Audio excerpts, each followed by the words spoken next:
We're back to learning CapCut. Let me show you how you can rotate and mirror your clips. We'll drag a clip into the timeline. We can play it right here. You can see the cities on the left, the lake is on the right. And if you haven't selected it in the timeline, there's a limited amount of tools on top. So make sure that you left click on the clip and then you will find the mirror option right here.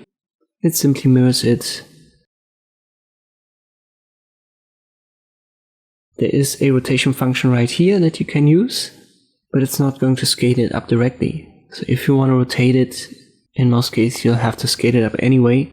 It's better to use a different function. I'm going to show you this, but first let's check this tool. It's the rotate tool and it rotates it clockwise 90 degrees. If you just need a quick 90-degree rotation, use that.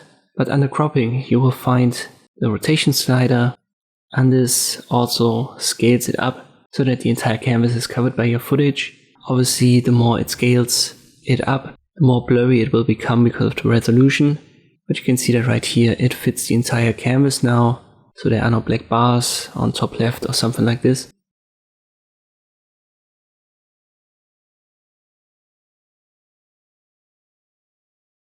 And after you've done that, you can still use the rotate tool. Whenever you get lost, open up the crop again, and there's this reset function right here. Confirm, and you've got your original footage back. And this is how you can rotate and mirror your clips in CapCut. I hope this video was helpful. Thank you for watching, and I'll see you next time.